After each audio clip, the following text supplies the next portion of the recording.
নমস্কার, academy of কেমিস্ট্রিতে প্রত্যেকে স্বাগত। আজকের এই ক্লাসটাতে যেটা আমরা স্টাডি করব সেটা হচ্ছে মেসোমেরিক এফেক্ট। এই মেসোমেরিক এফেক্টের আরেকটা নাম হয় রেজোনেন্স এফেক্ট। এবার মেসোমেরিক এফেক্ট আর রেজোনেন্স এফেক্ট এগুলোকে আমরা basically plus M or minus M, মানে প্লাস এম মাইনাস এম, বা এটাকে আমরা প্লাস আর মাইনাস আর বলি। এই দুটো মিনিং কিন্তু সেম, যেটাই মেসোমেরিক এফেক্ট সেটাই হচ্ছে আমাদের রেজোনেন্স এফেক্ট। তো সেই রেসপেক্টে এর দুটো পার্ট হয়, একটা হচ্ছে either plus M minus M, বা মানে একটা হয় either plus M or plus R, মানে যেটাই প্লাস এম সেটাই হচ্ছে আমাদের প্লাস আর, এটা একটা পার্ট। আর যেটাই হচ্ছে আমাদের মাইনাস এম সেটাই হচ্ছে আমাদের মাইনাস আর। এই হলো ব্যাপার, ঠিক আছে। এবার আমাদের এই ফার্স্ট পার্টটাতে যেটা আমরা দেখব সেটা হচ্ছে প্লাস এম বা প্লাস আর ব্যাপারটা কি, ঠিক আছে। আমরা যেটা দেখবো সেটা হচ্ছে প্লাস এম অর প্লাস আর ব্যাপারটা কি। তো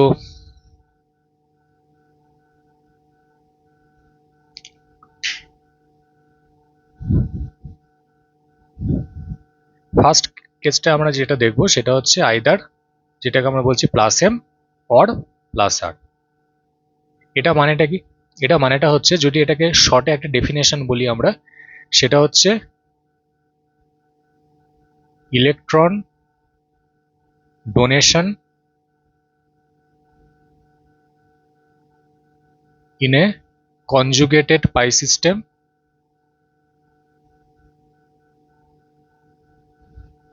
conjugated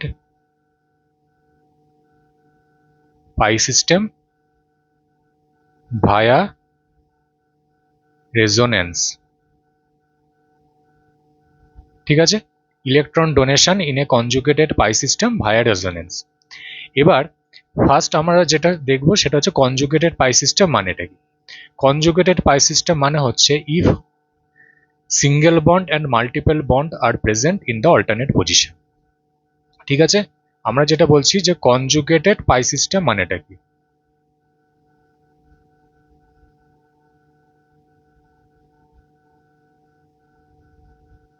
এই কনজুগেটেড পাই সিস্টেম মানে হলো if single bond and multiple bonds are present in the alternate position.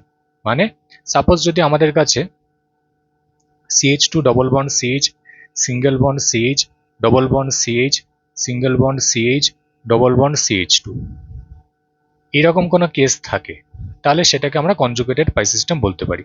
কারণ এখানে double bond single bond double bond single bond double bond আছে। এরকম কেসে আমাদের সুবিধাটা কোথায়, সেটা হচ্ছে এই বন্ডগুলো যদি শিফট করতে পারে তাহলে সেই রেসপেক্টে আমরা রেজোনেটিং স্ট্রাকচারটাকে একটা কমপ্লিট রেজোনেন্স স্ট্রাকচার দেখতে পাবো, ঠিক আছে।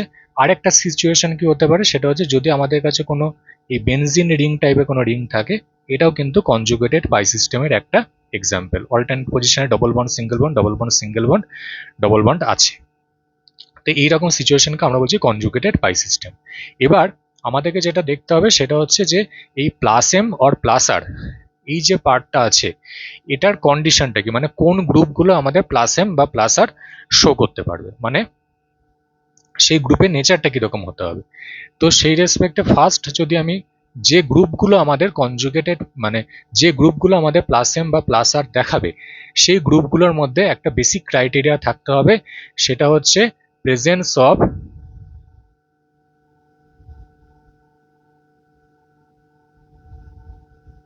লোন পেয়ার অফ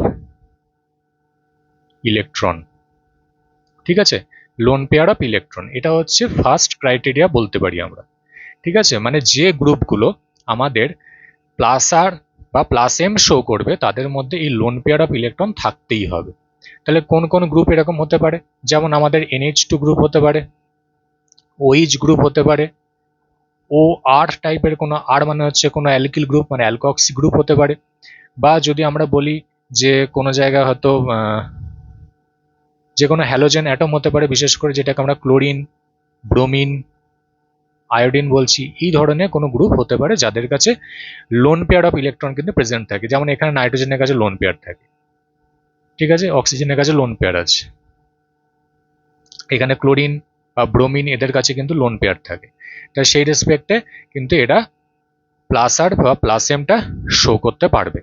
আরেকটা হচ্ছে presence of conjugated pi system, conjugated pi system না থাকলে প্লাস আর বা প্লাস এম দেখাতে পারবে না। তাহলে আমরা যদি সেকেন্ড কন্ডিশন দেখি, তাহলে সেটা হচ্ছে, এটা হচ্ছে যে গ্রুপগুলো আমাদের প্লাস আর বা প্লাস এম শো করবে, প্লাস আর বা প্লাস এম শো করবে, তাদের কাছে লোন পেয়ার অফ ইলেকট্রন কিন্তু থাকতেই হবে। তো সেই ধরনের গ্রুপ হচ্ছে এইগুলো। এরকম ধরনের আরো অনেক গ্রুপ থাকতে পারে, সেই গ্রুপগুলো যেখানেই আমাদের এই লোন পেয়ার অফ ইলেকট্রন থাকবে সেগুলো কিন্তু আমাদের এই রেজোনেন্স এফেক্ট বা যেটাকে আমরা বলছি মেসোমেরিক এফেক্ট, যেটা প্লাস এম বা প্লাস আর সেটা শো করতে পারবে। এবার একটা দুটো এক্সাম্পল যদি আমরা দেখি যে প্লাস আর বা প্লাস এমটা কি করে শো করছে, তাহলে তার রেসপেক্টে প্রথম যেটা বলবো সেটা হচ্ছে, আমরা সাপোজ এখানে একটা মলিকুল নিচ্ছি যে বেনজিন রিং এর সঙ্গে,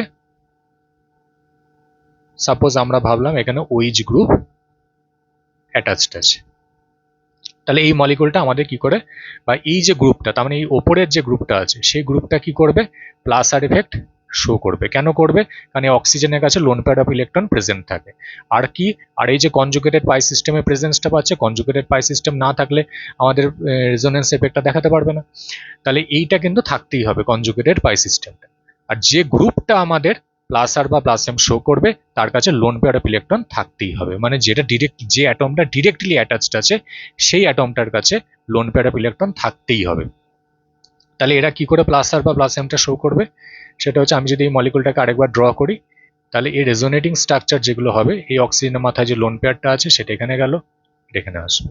তাহলে সেই রেসপেক্টে আমি কি পাবো, নেক্সট স্ট্রাকচারটা,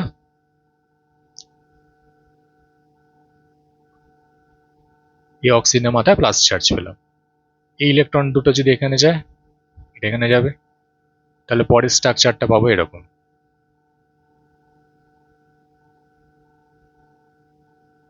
তারপরের স্ট্রাকচারটা কি করে পাবো,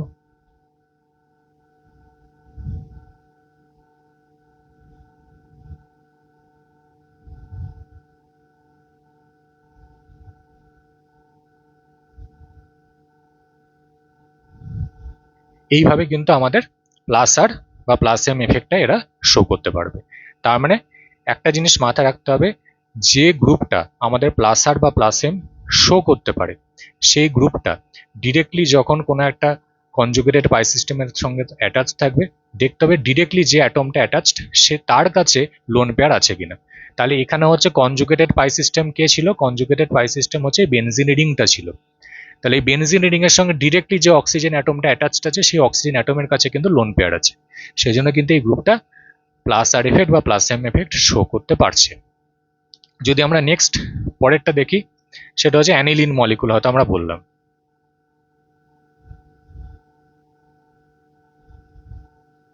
বা যদি আমরা আজকে একটা সাপোজ বলছি NH CO CH3, অ্যানিলিন না নিয়ে আমি এই মলিকুলটা নিলাম। তাহলে আমাদেরকে মাথায় রাখতে হবে এটা হচ্ছে কনজুগেটেড পাই সিস্টেম, বেনজিন রিংটা। তাহলে কনজুগেটেড পাই সিস্টেমের সাথে যে অ্যাটমটা ডিরেক্টলি অ্যাটাচড আছে নাইট্রোজেনটা, সেই নাইট্রোজেনের কাছে কিন্তু লোন পেয়ার আছে, এই নাইট্রোজেন সেন্টারটার কাছে কিন্তু লোন পেয়ার আছে।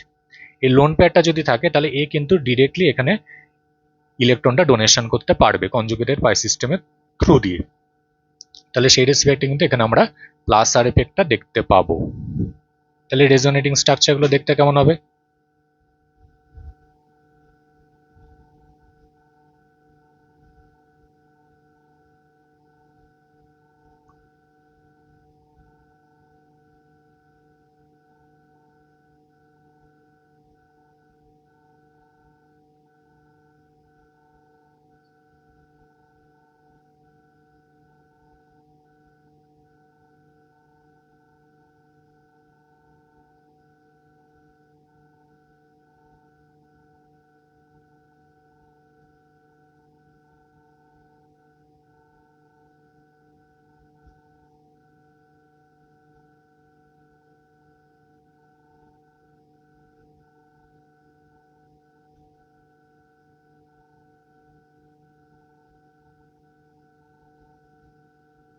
তাহলে এইভাবে কিন্তু রেজোনেটিং স্ট্রাকচারটা আমরা পাচ্ছি। তার মানে এই নাইট্রোজেনের কাছে যে লোন পেয়ারটা ছিল সেই নাইট্রোজেনের লোন পেয়ারটা ইলেকট্রন ডোনেশন করছে কনজুগেটেড পাই সিস্টেমের থ্রু দিয়ে ভায়া রেজোনেন্স। সেই জন্য কিন্তু এরা প্লাস আর এফেক্ট শো করছে। তার মানে আমাদেরকে মাথায় রাখতে হবে কনজুগেটেড পাই সিস্টেমের সাথে যে গ্রুপটা অ্যাটাচড আছে সেই গ্রুপে দেখতে হবে কোন অ্যাটমটা ডিরেক্টলি অ্যাটাচড আছে। তাহলে এখানে নাইট্রোজেনটা ডিরেক্টলি অ্যাটাচড আছে, তাহলে সেই নাইট্রোজেনের যে কাছে যদি লোন পেয়ার থাকে বা এখানে দেখতেই পাচ্ছি আছে, সেই রেসপেক্টে কিন্তু এই গ্রুপটা প্লাস আর এফেক্ট শো করতে পারছে। মানেটা কি, সেটা হচ্ছে দুটো জিনিস আমাদেরকে মাথায় রাখতে হবে, যে গ্রুপটা কনজুগেটেড পাই সিস্টেমের সাথে ডিরেক্টলি অ্যাটাচড আছে সেই গ্রুপটার কাছে, মানে যে অ্যাটমটা ডিরেক্টলি অ্যাটাচ থাকবে কনজুগেটেড পাই সিস্টেমের সাথে, ওর কাছে লোন পেয়ার আছে কিনা। তাহলে এখানে দেখতে পাচ্ছি নাইট্রোজেনের কাছে লোন পেয়ার আছে, তাহলে সেই রেসপেক্টে কিন্তু এরা প্লাস আর এফেক্ট শো করতে পারবে। ঠিক আছে, ফার্স্ট অফ অল হচ্ছে দুটো কন্ডিশন, একটা হচ্ছে কনজুগেটেড পাই সিস্টেম থাকতে হবে, আর সেকেন্ড হচ্ছে যে গ্রুপটা প্লাস আর এফেক্ট বা প্লাস এম এফেক্ট শো করছে সেই গ্রুপটার যে অ্যাটমটা ডিরেক্টলি অ্যাটাচড আছে সেই অ্যাটমটার কাছে লোন পেয়ার আছে কিনা। তাহলে এই বেনজিন রিং এর সঙ্গে অক্সিজেনটা ডিরেক্টলি অ্যাটাচড ছিল, ওই গ্রুপের অক্সিজেনটা ডিরেক্টলি অ্যাটাচড আছে, সেই জন্য এই অক্সিজেনটা নিজের লোন পেয়ারটাকে ডোনেট করছে, যার জন্য প্লাস আর এফেক্ট দেখতে পাচ্ছি। এখানে বেনজিন রিং এর সঙ্গে এই NH-COCH3 গ্রুপটা অ্যাটাচড আছে, তাহলে নাইট্রোজেনটা এখানে ডিরেক্টলি অ্যাটাচড আছে, সেই নাইট্রোজেনটা কাছে লোন পেয়ার আছে কি নেই তার উপর বেস্ট করে কিন্তু আমরা প্লাস আর এফেক্টটা পাচ্ছি এখানে। এটা মাথায় রেখে কিন্তু আমাদেরকে প্লাস আর এফেক্টটা বা প্লাস এম এফেক্টটা পড়তে হবে। এই হলো এখানকার টপিক।